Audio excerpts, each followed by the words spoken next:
Well, good morning. I had to restart Movie Maker because when I clicked on record, nothing was happening, and I was hoping the time wouldn't get away from me. I still made it. Thank God. I wanted it at 8:11 because that has an 11 in it, and it also adds up to a 1, which is new beginning. Anyway, I've been meditating here this morning and finally came up with this title: Will the Corporation Die Soon? Another time marker has now passed, the spring equinox. Again, good news had been predicted as with many other markers in our past. Repeatedly we've heard soon, imminent, any day now. Obviously those words do not mean the same thing to those we are told live outside the construct of time, whether ETs or angels. As I listened to one of the songs Honey Miller performed last night with my son on drums and children dancing, the words came to me: death of the corporation. From my 3D perspective, everything I long for with all my heart and soul hinges in that becoming manifest reality on earth. As long as the fictional construct reigns, truth and freedom take a back seat. Can we render a death blow to the sick matrix that holds us in its virtual prison? Can we do it soon? Soon, soon, soon. So many channeled messages, so many intuitions, feelings, thoughts that have come through my mind and crossed my path over the past who knows how many years, a long time, a long time, going way back to when I was still a fundamentalist and in the Army. When I was in the Army in 1966, I was sure Jesus was going to come back soon. I was living in a lot of fear of being sent to Vietnam, fear of having to kill somebody.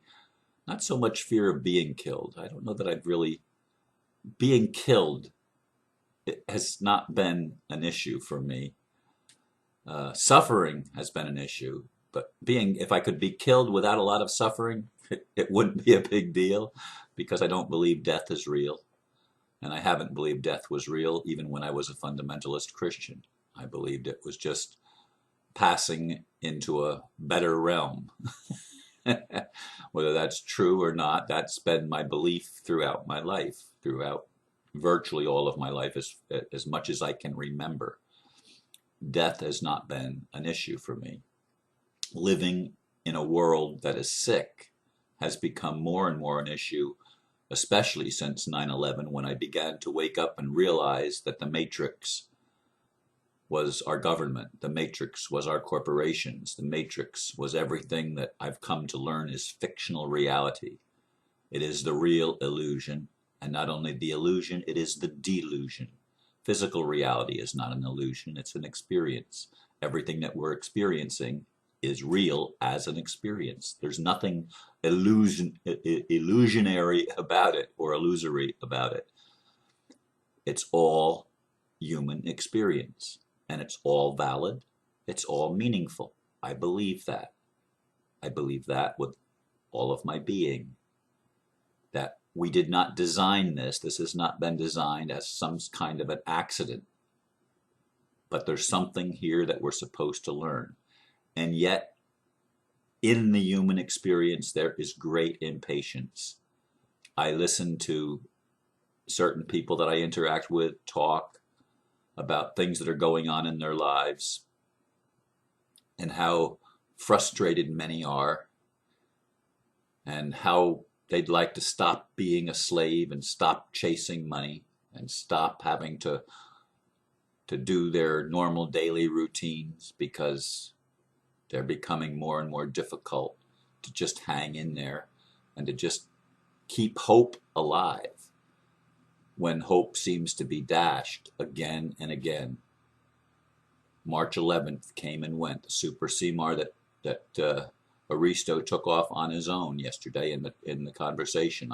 He could have gone anywhere he wanted. That's where he chose to go. And of course, I've been focused a lot on Swiss Indo. To me, despite the people that send me these long letters on how it doesn't resonate with them, that they don't see that that's what's going to happen. To me, it's still the best plan that's out there that brings peace and prosperity and truth and justice to the whole planet, not just to little sections, little communities here and there.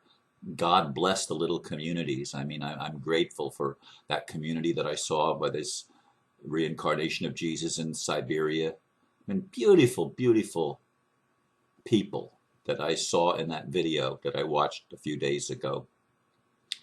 And the plans of building this this new community down in Peru. Amazing, amazing stuff.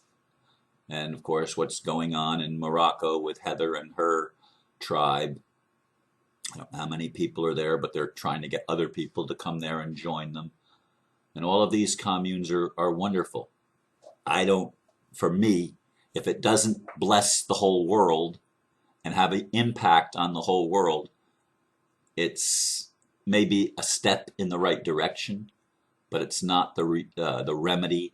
It's not the dream being fulfilled that I have longed for all of my life. To see the kingdom of heaven cover the earth, the entire planet, as the waters cover the sea.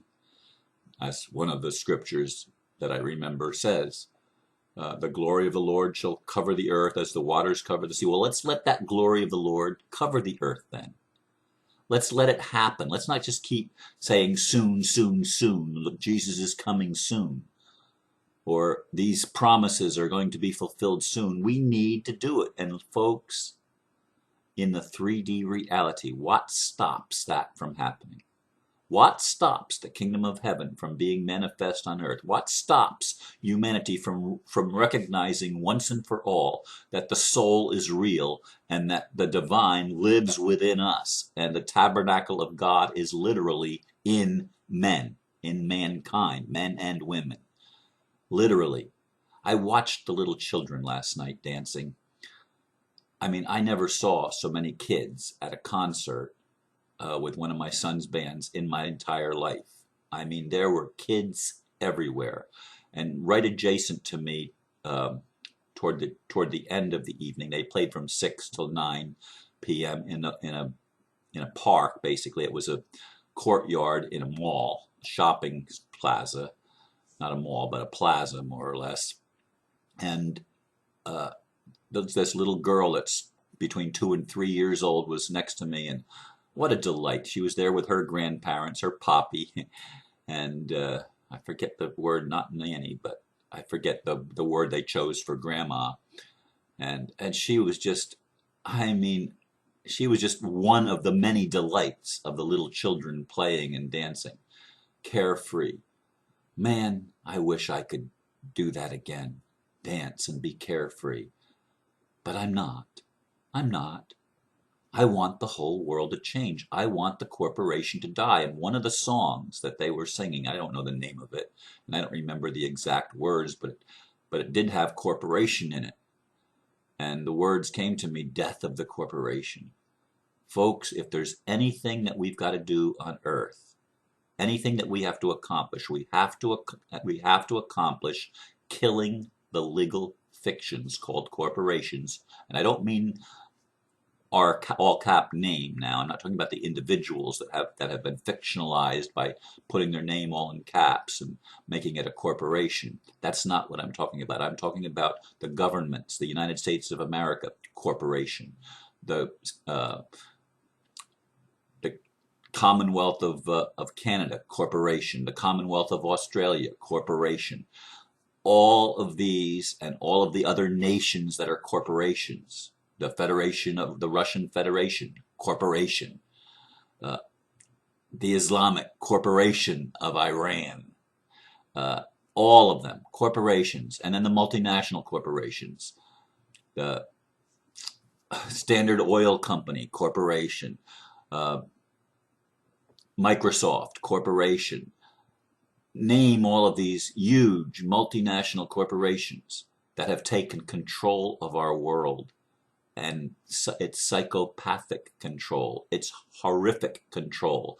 They destroy everything that's real, everything that's natural, modifying our food. To Monsanto. Oh, I mean, that's got to be one of the most heinous corporations on the planet. It needs to die. The United States of America Corporation, which I've named now twice, needs to die as a corporation and be reborn as the Republic for the United States of America. And I don't mean that a Christian republic. I mean a republic that's based on the Constitution that was given to us by our forefathers in the late 1700s of the 18th century. We need to go back to no religion gets superior treatment, and that needs to be true all over the world. Everyone needs to have the freedom to worship or not worship as he or she chooses. Everyone needs to be able to express their own thoughts and with their own words, freedom of speech, freedom of press. It needs to be able to be expressed. And most importantly, we need to have freedom of creativity, that we can create what will better mankind, what will better human culture and society, and not have it stamped out and thwarted by the corporation who wants to maintain the oil industry and the pharmaceutical industry and all of these industries that have grown up to poison, literally poison everything they touch. And it's all because of greed, not because of money, but because of greed, because of making profit the priority rather than the good of mankind the priority. When you have individuals that can get away with murder and get away with crimes against humanity of every aspect you could possibly imagine, and even some that you probably could not imagine, something has to be done. We need the death of the corporation. Will it die soon? I don't have the answer. I mean, I'd like to see Mr. Sugi's vision, which is my vision also, and the vision of most, if not all, of the delegates that have been working on this project for so long. Some of them, sometimes I wonder if all of us have been working to the same goal. There might be at least a few that, in my thing, don't have the right thought patterns to be working for it. They're still in it trying to exercise control, and you know, that's not where it's at, folks. It's not where it's at. It's not about control. It's about releasing control, allowing people to be free, allowing people to speak their truth, and not be put down for it, not be imprisoned for it. I've thought a lot about the rulers of the matrix, the people that apparently sit at the top of the pyramid, and what's it going to take for them to move from their psychopathic mindset to one that makes sense, to one that's sustainable. Their mindset is not sustainable. A world of domination and control of all the resources and all the people. No, that's not sustainable. Too many people have awakened. And oh boy, look at that. Interesting. I knew that was going to happen, so that's not a surprise. I needed to burn out and get some more candle wax loose for that middle thing, and that's what's happening back there. And it's catching in a plate, so it's okay. But anyway, we need to get over this hump of getting the corporation out of control, of wresting back control from these psychopathic individuals. And if it means forgiving them for everything they've done, as long as they don't keep doing it, I'm almost good enough with that. It's not about punishment. It's about creating a better future, a better tomorrow. And if we make it about punishment, maybe that's part of the hindrance. Maybe we need to forgive what they've done and just let go of it and move to a better tomorrow. I don't know, but I do know that the corporation, the structure of a corporation that has no accountability, that structure has to be brought to an end. And may it happen sooner rather than later. That's my message for today, and I appreciate you listening. Thank you, and namaste.